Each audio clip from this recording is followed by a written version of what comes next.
qui est certainement la bienvenue, eu égard donc aux problèmes de gouvernance que connaît notre continent, mais également eu égard à l'importance de la gouvernance dans le projet d'émergence de nos pays.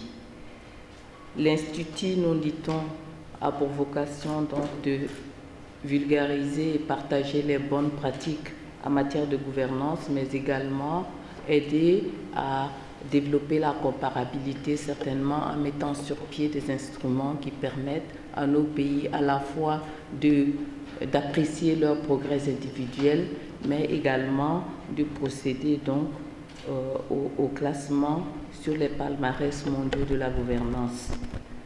Je voudrais me réjouir qu'il s'agit là du fruit de la collaboration de plusieurs institutions que je ne voudrais pas citer, mais que je voudrais saluer. Je suis sûre que Madame le ministre chargée de la recherche scientifique le fera mieux que moi.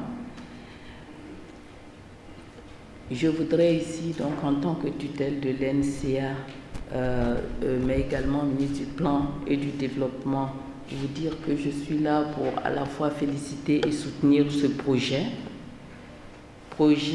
qui va contribuer à améliorer la gouvernance, qui est l'un des 5 piliers de notre plan national de développement 2016-2020.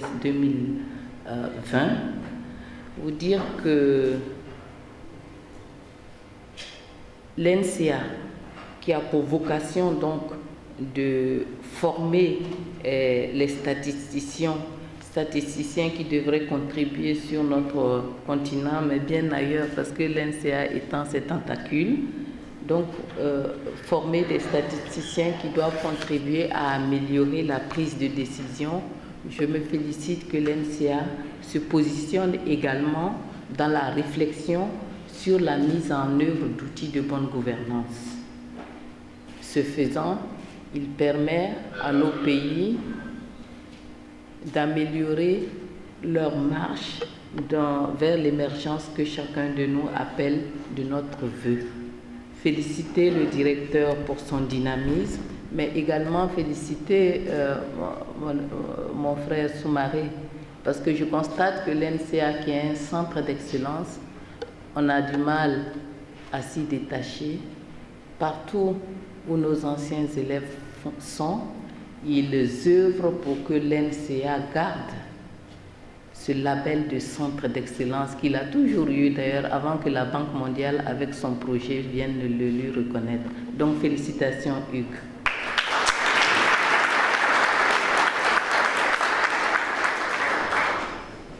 Je voudrais remercier ma collègue, Madame le ministre de l'Enseignement supérieur et de la Recherche scientifique, à la fois pour son rôle dans la création de l'Institut, pour son engagement, même lorsqu'elle a quitté l'université, pour faire en sorte que ce projet aboutisse.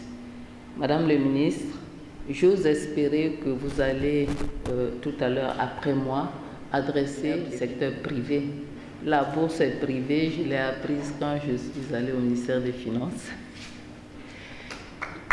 Le remercier, je pense que c'est un partenaire financier important, mais surtout, j'ai noté que M. Kossi est toujours présent, même lorsqu'on ne l'attend pas, parce qu'il a compris que nos économies ont besoin d'accompagnement et il s'y engage pleinement et je voudrais le remercier pour sa participation et j'ai compris dans son allocution qu'il va continuer d'accompagner le projet pour qu'il soit une réalité et que l'IPAGEF, hein, c'est comme ça que l'Institut s'appelle, puisse à la fois naître et bien se porter. Je voudrais donc réitérer mon engagement au projet et surtout me féliciter particulièrement de la signature de l'accord cadre entre l'Université Laval et l'NCA, deux institutions de recherche d'excellence. Je voudrais espérer que cet accord cadre sera déterminant dans le projet de modernisation de l'NCA, projet qui est bien sûr mis en œuvre avec notre accompagnement, mais dans le cadre du label Centre d'excellence africain de la Banque mondiale pour la formation statistique.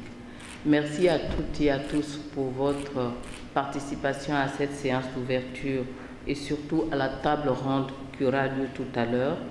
Je voudrais souhaiter beaucoup de succès à vos travaux et bon vent à l'IPAGEF. Je vous remercie.